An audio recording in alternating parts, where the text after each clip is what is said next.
tapi popularitas dan pengakuannya akan lebih baik. Sangat disayangkan bahwa dia di bawah YG. Tetapi polisi yang dikirim ke tempat kejadian atas laporan warga menangkap basah si A. Setelah itu barulah si A ini. Hai semuanya, selamat datang kembali ke channel YouTube ini bersama dan aku Yusril Kim. By the way, thank you so much ya buat kalian yang sudah mampir ke channel YouTube ini dan juga nonton video ini. Thank you so much. Dan aku doakan kalian menonton diberikan kesehatan, kebahagiaan dan juga God bless you.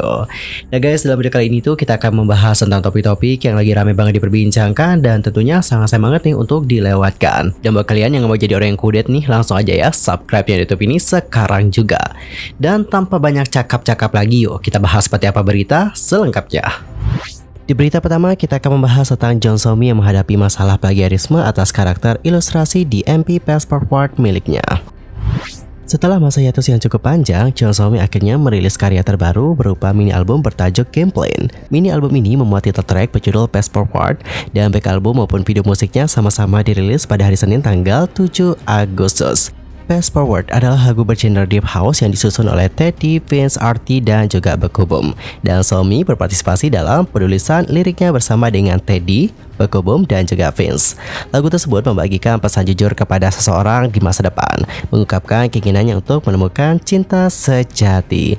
Musik video Jong So-mi yang berjudul Passport World ini mencapai rekor tertinggi loh dari comeback sebelumnya. Kali ini ya, untuk MP-nya itu mencapai 13,8 juta penonton dalam waktu 24 jam, melewati rekor musik video So-so yang mendapatkan 12,6 juta viewers dalam kurun waktu yang sama. Namun teman-teman, sayangnya Jong So-mi menghadapi masalah plagiarisme atas karakter bergambar yang muncul di MP Passport World. Segera setelah rilis MP pada tanggal 7 Agustus waktu Korea Selatan, beberapa netizen menunjukkan kesamaan antara penampilan karakter ilustrasi dalam video Jong So-mi dengan karakter dari serial manga Jepang, yakni Urusei Yatsura oleh Takahashi Rumiko. Secara khusus, ketika netizen mengambil gambar sampul untuk volume pertama Urusei Yatsura, kemudian membaliknya secara horizontal, mereka menemukan bahwa banyak picture karakter dari MP Passport World Jong So-mi yang berbaris persis dengan karakter wanita di sampul manga Takahashi Rumiko. Beberapa kemudian menimbulkan kecurigaan bahwa karakter dari MP Jong So-mi dilacak dan menuntut penjelasan dari The Black Label.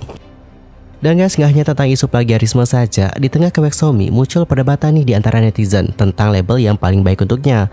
Saat ini, sang penyanyi kelahiran tahun 2001 itu bernaung di bawah agensi The Black Label, yang mana The Black Label ini adalah subagensi YG Entertainment dan juga dipegang oleh Teddy. Sebelum ke The Black Label, Jong So-mi ini dulunya ada di JYP Entertainment. Menurut netizen di komunitas online, semua lagu So-mi memiliki kualitas yang bagus, konsepnya juga jelas, dan untuk lagunya yang berjudul Dum Dum itu bahkan menjadi hits loh. The Black Label juga dinilai memperlakukan So-mi dengan lebih baik daripada bagaimana JYP memperlakukan solois seperti Baekhyun dan juga Park Jimin.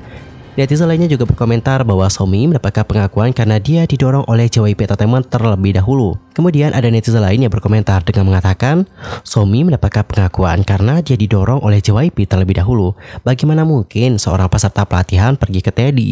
Tidak peduli berapa lama waktu telah berlalu, kualitas Teddy tetaplah yang terbaik. Jika So-mi memulai debutnya dengan Easy, dia mungkin harus menyerah punya job solo, tapi popularitas dan pengakuannya akan lebih baik. Sangat disayangkan bahwa dia di bawah YG.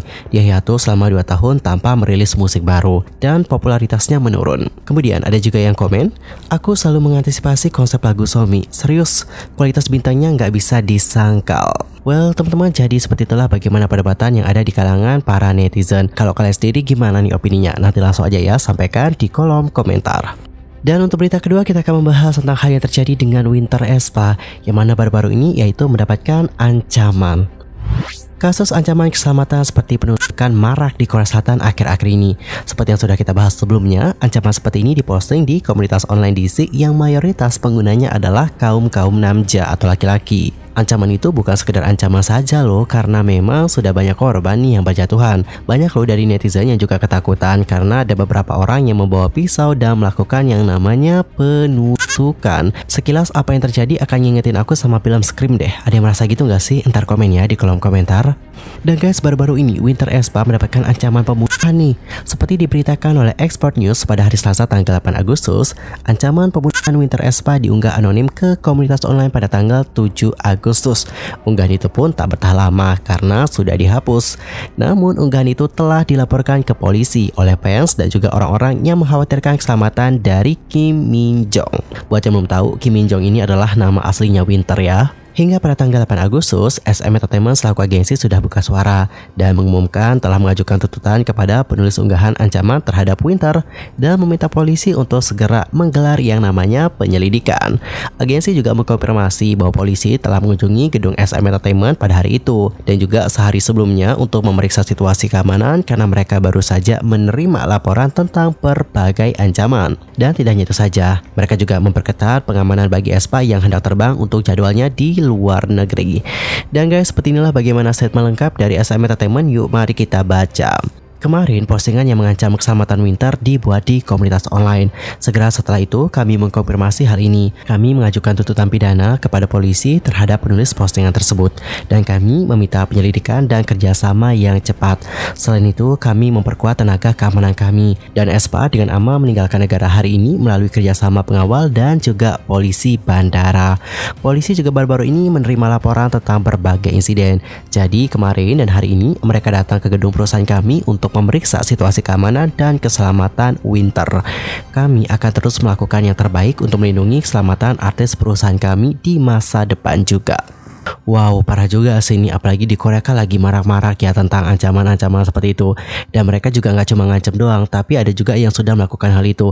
Ada beberapa yang sudah dibawa ke rumah sakit dan kalau tidak salah ada juga korban yang meninggal dunia. Dan jika kita berbicara tentang ancaman kepada idol K-pop, ini sebenarnya bukan kali pertama terjadi. Sebelumnya juga sudah terdapat beberapa idol K-pop yang pernah mendapatkan ancaman. Kita sebut saja seperti member dari T-ara, Yani Jiyeon dan juga Soyeon.